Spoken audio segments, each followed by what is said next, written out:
before we take up the resolution for discussion, we have to fix time for this resolution. Shall we fix 2 hours?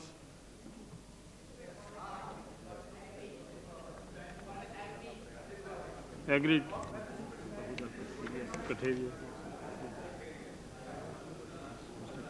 Shri प्रभुदार Katheria. माननीय उपाध्यक्ष महोदय, आज देश की सबसे बड़ी पंचायत की इस चेयर पर आप आसीन हुए हैं। मैं अपनी ओर से हृदय से धन्यवाद देना चाहता हूं कि सर्वसम्मति से हाउस ने आप इस चेयर पे सुशोभित कर रहे हैं। उपाध्यक्ष महोदय, मैं निजी संकल्प लेके आया हूं। मुझे इस प्रचालन करने के लिए अनुमति मांगता हूं। बढ़ती हुई बेरोजगारी रोकने के लिए तथा रोजगार अधिक अवसर पैदा करने हेतु सभा बेरोजगारी के लिए सरकार से आग्रह करती है कि वह एक विद्यमान लघु उद्योग वित्तीय सहायता प्रदान करे। नंबर 2, नए लघु उद्योग स्थापित करने हेतु ऐसे उद्योगों के आवश्यक बुनियादी सुविधाएं जैसे ऋण, बिजली विपणन आदि सुविधाएं प्रदान करें। 3, लघु उद्योगों के लिए उत्पादन के कतिपय क्षेत्र आरक्षित करें। और 4, एक राष्ट्रीय कारीगर विकास बैंक की स्थापना करें। उपाध्यक्ष महोदय, आज देश के अंदर बेरोजगारी, बेकारी, लाचारी, गरीबी, भुखमरी इस देश के अंदर कोड़ की तरह पनप रही है और वो कोड़ सारे समाज को ललकारता है। इस देश के भाग्य विधाता जो राष्ट्र में बैठे उसको भी ललकारता है और धिक्कार करता है। अगर लघु उद्योगों की यह व्यवस्था ग्रामीण क्षेत्र से नहीं की गई होती तो आज देश के अंदर जो बेरोजगारी, भुखमरी, लाचारी जो स्थापना हो रही है ये नहीं होती। उपाध्यक्ष महोदय, आज देश के अंदर 40 साल 47 साल आजादी के बाद भी लघु उद्योगों के प्रति क्योंकि सरकार की नीति तो बनती रही, तमाम तरीके की ऐसी पॉलिसी बनी, कानून बने, पर सरकार की नीति ठीक नहीं रही। जो इस देश के 47 वर्ष से 47 वर्ष से देश में राज किया, इन लोगों की नीति ठीक नहीं रही। इसलिए बड़े उद्योगों को ये तमाम तरीके के प्रोत्साहन देते रहे। आज लघु उद्योगों को जिस प्रकार से उन्हें प्रोत्साहन देना चाहिए था, लघु उद्योगों, कुटीर उद्योगों को नहीं मिला। इसी का कारण है सिर्फ बेरोजगारी, भुखमरी। अगर ग्रामीण क्षेत्र में लघु उद्योगों को जैसे बिजली है, पानी है, सड़क है, संपर्क मार्ग है, संचार मार्ग है, इस व्यवस्था प्रणाली को बुनियादी सुविधा अगर मिली होती तो लघु उद्योग आप अपने पैरों पर खड़े होते। आज बड़े उद्योगों के हाथ पैर खोलकर उन्हें अपने सीमा से ओवर कर देती सरकार, पूरा संरक्षण देती है और लघु उद्योगों के ऊपर इंस्पेक्टर राज आज भी दुर्भाग्य। अध्यक्ष, आजादी के बाद जो लघु उद्योग, कुटीर उद्योग इस देश के अंदर कार्य कर रहे हैं उनके प्रति इंस्पेक्टर राज आज भी लागू है। 63 इंस्पेक्टरों से यहाँ के लघु उद्योगों को उस प्रताड़ना से झेलनी पड़ती है। अब बताओ, जो भी लघु उद्योग ग्रामीण क्षेत्र में कोई उद्योगपति अगर लागू करना चाहता है, उपाध्यक्ष महोदय, उसका दोहन पहले तो लघु उद्योग विभाग के लोग उसका पूरी तरीके से दोहन करते हैं। उसके बाद में अगर वहां से निकला शोषण करते हैं, दोहन करते हैं। उसके बाद अगर वो आगे बढ़ा तो बिजली विभाग में जा रहा है, उसका भरपूर तो दोहन वहां होता है। उसके बाद में बैंक में जाता है तो बैंक में उसका दोहन होता है। मैं समझता हूं आखिरकार जब तक वो अपनी व्यवस्था करने के लिए होता है वो इतना मजबूर हो जाता है कि अपना उद्योग सही तरह से कर नहीं पाता, न चला पाता है। महोदय, आज भी सरकार की ये बात मान के लिए जो भी सरकार यहां से रही, सरकार तो एक तरीके से सन 6 अगस्त 1991 को मैं इस पार्लियामेंट का मेंबर था 10वीं लोकसभा में। उपाध्यक्ष महोदय, सरकार के वित्त मंत्री ने घोषणा की थी कि जो लघु देश के लघु और कुटीर उद्योग हैं उनके 3 महीने के अंदर भावावेश में ये भाषण एक हाउस के अंदर आश्वासन दिया था कि 3 महीने के अंदर इस इंस्पेक्टर प्रणाली को खत्म कर दिया जाएगा। वो आज तक किसी सार ने सही कहा है कि वो वायदा ही किया जिस पे अमल हो जाए। इसी प्रकार से सरकार तो जो पूर्व की सरकार थी, जिस तरीके से भावावेश में इंस्पेक्टर राज आज भी उपाध्यक्ष महोदय काबिज है और वो इंस्पेक्टर 23 रजिस्टरों को मेंटेनेंस उन उद्योगपतियों को करना पड़ता है, लघु उद्योगों को। ये प्रतिस्पर्धा लघु उद्योग बड़े उद्योगों के साथ में जिस प्रकार से ये पनप रही है, मैं समझता हूं इंस्पेक्टर राज अभी तक टाइम फिक्स हो गया। इंस्पेक्टर राज आज भी चल रहा है। लघु उद्योग अपनी प्रणाली ठीक तरीके से काम नहीं कर पा रहे हैं। सरकार का आगे मैं सिर्फ बेरोजगारी के ऊपर सब पहला दूसरा प्रश्न मेरा आ रहा है महोदय। बेरोजगारी की आप देखिए ग्रामीण क्षेत्र में, वहीं से मैं प्रारंभ अपनी बात को कर रहा हूं कि जो लोग आज भी ग्रामीण क्षेत्र के जो लोग 19% लोग गरीबी रेखा से नीचे रह गए हैं, उनकी व्यवस्था अगर ठीक ठाक की गई होती रोजगार के संबंध में, तो आज ये हालत पलायन हो रहा है, ग्रामीण क्षेत्र से बड़ी मात्रा में पलायन हो रहा है। इसके लिए जिम्मेदार कौन है? दिल्ली, कलकत्ता, मद्रास, बॉम्बे, बड़े बड़े महानगर जो इस देश के महानगर हैं, उनमें ग्रामीण क्षेत्र से बड़ी मात्रा में पलायन हो रहा है। पलायन आने वाले भविष्य में इतनी मात्रा में पलायन हो रहा है कि प्रदूषण को लेकर सारे जितने भी महानगर हैं उनमें कितना जबरदस्त प्रदूषण फैल रहा है। अगर ऐसे ग्रामीण क्षेत्र में उन गरीब मजदूर किसानों को यह रोजगार मुहैया किया गया होता, उनके जीवन यापन के लिए अगर वो व्यवस्थाएं वहां होती, तो मैं समझता हूं इतने बड़े मात्रा में उनका पलायन नहीं हो सकता था। क्योंकि वहां के आज तक देखा ही नहीं। यहाँ देश की सरकारों जो सत्तासीन जो लोग रहे, उन्होंने सिर्फ देश के बड़े बड़े उद्योगपति और पूंजीपतियों को ही संरक्षण दिया, न कि लघु उद्योगों, कुटीर उद्योगों को दिया होता। अध्यक्ष महोदय, मैं कहना चाहता हूं, लघु उद्योगों के किस बात से पीछे हैं? आज देश के उत्पादन में 45% उत्पादन आज लघु उद्योग कर रहे हैं, 35% निर्यात में उनकी भागीदारी है। मैं समझता हूं लघु उद्योग किस बात में पीछे। अगर मुझसे पूछा जाए तो मैं सरकार की आलोचना करता हूं। भारत जैसे विकासशील देश को जापान से सीखना चाहिए। एशिया का सबसे बड़ा छोटा देश, एशिया का सबसे छोटा देश जो जापान है, जापान में आज इलेक्ट्रॉनिक जो लघु उद्योग हैं अपनी धाक जमाए बैठे हैं। इलेक्ट्रॉनिक में जो उद्योग लघु उद्योग हैं, सारा जापान पूरा लघु उद्योग पूरे घर घर में स्थापित है। छोटे छोटे इलेक्ट्रॉनिक जो उद्योग हैं, चाहे वो टेलीविजन का सेट हो, टेलीविजन के पुर्जे हो, चाहे टेप रिकॉर्डर हो, चाहे स्टेबलाइजर हो, चाहे टेप रिकॉर्डर, माइक्रोफोन, छोटी छोटी जो चीजों का उत्पादन जो कर रहे हैं जापान की उद्योगपति लघु उद्योग, आज वो दुनिया के विश्व की मार्केट में, विश्व के अंदर अपनी एक धाक जमाए बैठा जापान। और भारत जैसा विकासशील देश, आज लघु उद्योग देश के अंदर 26 लाख ये उद्योग हैं। देश के पूरे देश के अंदर 26 लघु उद्योग कार्यरत हैं। उसमें आज गलत नीति के कारण, सरकार की गलत नीति के कारण आज 3 लाख रुग्ण हो गए लघु उद्योग। क्या है आखिर, क्या है, किसकी जिम्मेदारी है ये? इसलिए महोदय, मैं बड़े विनम्रतापूर्व निवेदन करना चाहता हूं कि जिस प्रकार से बड़े उद्योगों को, यहां मेरा थोड़ी सी एक टिप्पणी है, इस सरकार जो कि सत्तासीन जो लोग रहे, लघु उद्योगों को संरक्षण न देकर बड़े उद्योगों को जो संरक्षण दिया है, यहां भी एक बात छुपी हुई है।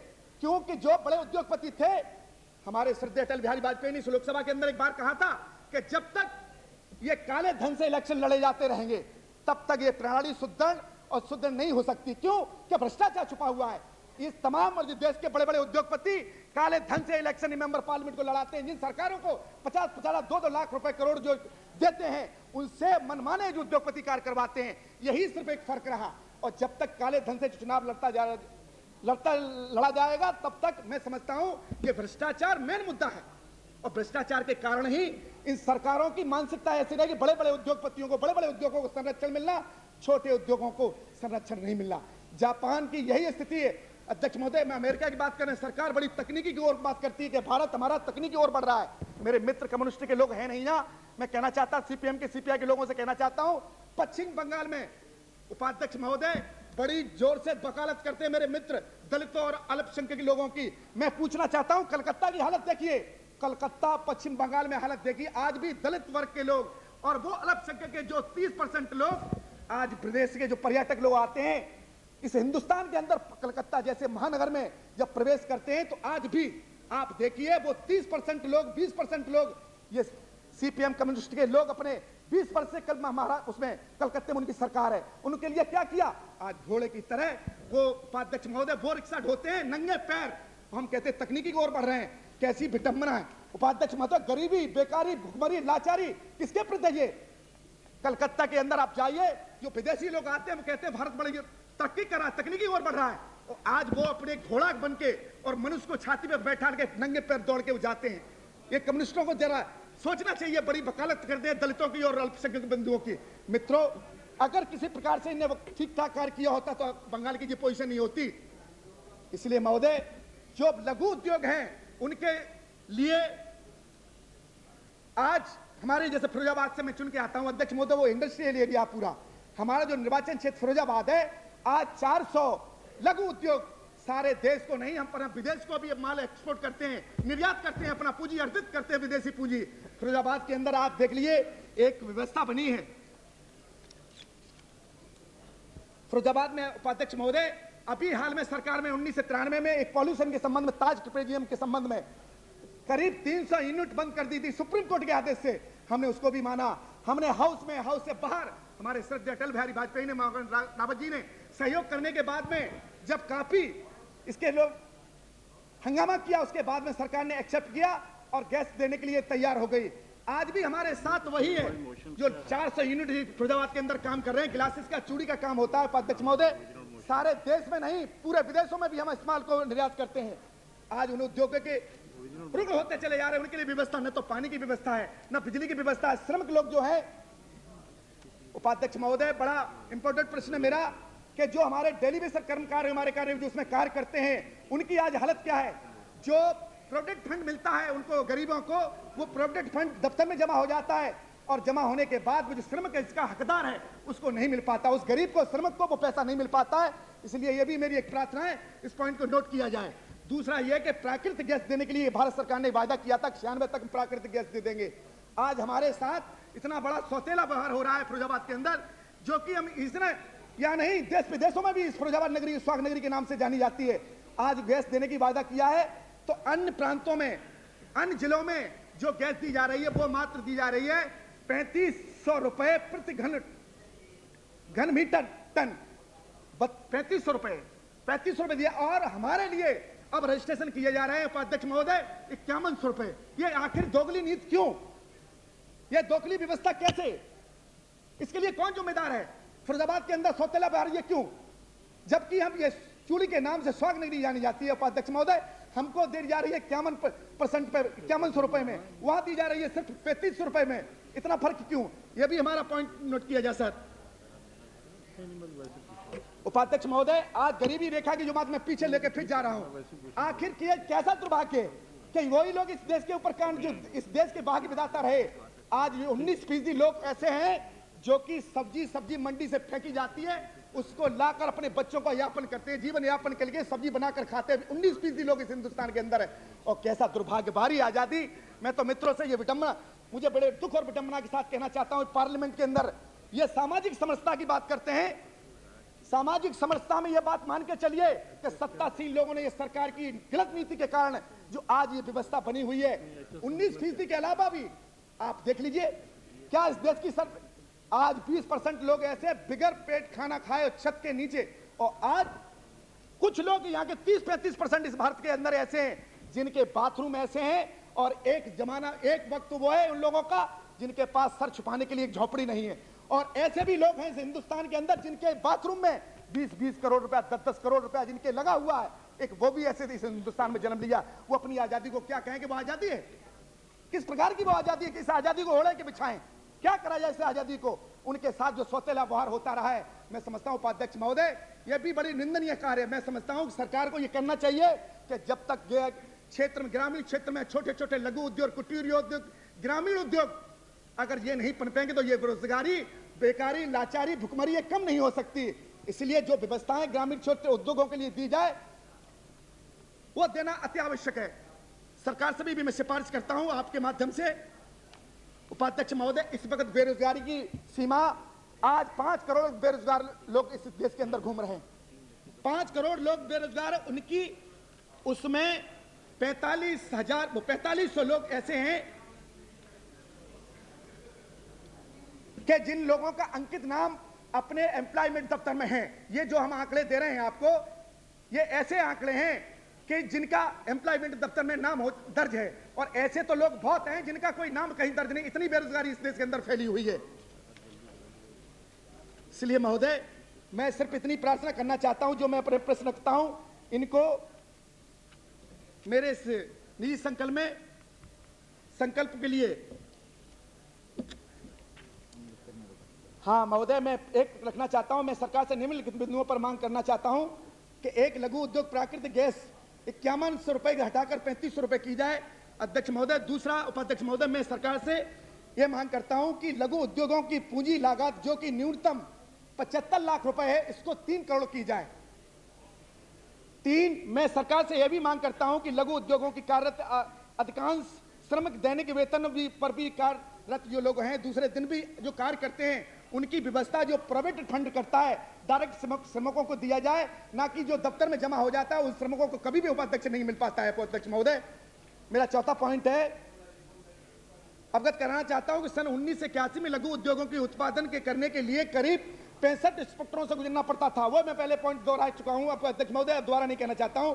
पांचवा पॉइंट मेरा है, आज लघु उद्योगों के सामने एक बड़ी चुनौती जो बड़े उद्योगों की प्रतिस्पर्धा से गुजरना पड़ रहा है। एक तो उपाध्यक्ष महोदय, यह भी बड़ी लंबी विडंबना है कि कार्य क्षेत्र का निर्धारण किया जाए कि जो छोटे छोटे लघु उद्योग, कुटीर उद्योग जिस चीज का उत्पादन करें वो बड़े उद्योगों को नहीं आ पता। ये कितना दुर्भाग्य कि भारत जैसे विकासशील देश में ये मल्टीनेशनल कंपनियां जो हमारे लिए आलू के चिप्स की परोसती हैं, इस देश के अंदर कितना दुर्भाग्य है। जैसे बीकानेर भुजिया है, हमारे आलू के चिप्स हैं, ऐसे तमाम हमारे हिंदुस्तान के तमाम लघु उद्योग इसको बना सकते हैं और मल्टीनेशनल को दे दिया। इस उदारीकरण की नीति में मुझे ऐसा डर लगता है कि इसकी आंधी में कहीं हमारे लघु उद्योग आज 3 लाख जो ऋण बने हुए देश के अंदर ये भी मिट जाएंगे।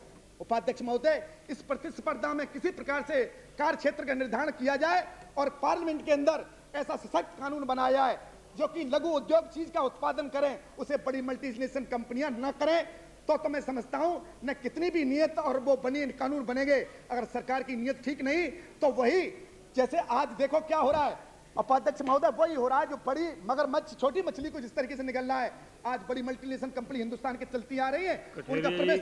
एक मिनट दा, आपको राइट ऑफ रिप्लाई भी होगा सर। हाँ, उसमें और भी ज्यादा कह पाएंगे आप। बस मैं रेस कर रहा हूं सर, बस खत्म करूंगा। मैं जिस प्रकार से जो मल्टीनेशनल कंपनियां जिस पर भारत में प्रवेश कर रही हैं, हम कई क्षेत्रों में उनका स्वागत करते हैं, पर यह नहीं कि आलू भारत जैसे देश में आलू के चिप्स और बीकानेर की भुजिया उनको दी जाए। ऐसे से छोटे तमाम और इनको मल्टीनेशनल कंपनियों को जिस तरह उदारीकरण के लिए सरकार एक उपबंध बना चुकी है, मैं समझता हूं ये बहुत गंभीर प्रश्न है उपाध्यक्ष महोदय। दूसरा मेरा लास्ट पॉइंट है मेरा कि राष्ट्रीय कारीगर बैंक हमारे देश के अंदर बड़े कुशल कारीगर हैं जिनके आज विदेशों में भी उनकी ख्याति रही है। ऐसे माल का उत्पादन अपने हाथों से कारीगरी से किया है कि विदेशों में उनकी जैसे हथकरघा है, कालीन वस्त्र के लोग हैं, मतलब तांबे के बर्तन है, तमाम ऐसी चीजें बनाई इन कारीगरों ने जो उनकी ख्याति रही है विदेशों में। उपाध्यक्ष महोदय, इसलिए मेरी प्रार्थना है कि उन कारीगरों के लिए राष्ट्रीय विकास कारीगर बैंक खोले जाएं जिससे अपनी वो व्यवस्था कर सकें। एक बात कहकर मैं अपनी समाप्त करूंगा उपाध्यक्ष, सब ज्यादा समझने को समय आगे मुझे मिलेगा, मैं जवाब दूंगा। अगर सरकार कानून बनाने के बाद अगर उसे गंभीरता से लागू करेगी तो मैं समझता हूं ये जो प्रतिस्पर्धा है लघु उद्योग छोटे उद्योगों की, एक क्षेत्र का निर्धारण होगा। मैं समझता हूं कि काफी क्षेत्र में बेरोजगारी भुखमरी ये दूर हो सकेगी। इतनी बात कहकर मैं आपको बहुत बहुत धन्यवाद देता हूं। धन्यवाद। Shri P R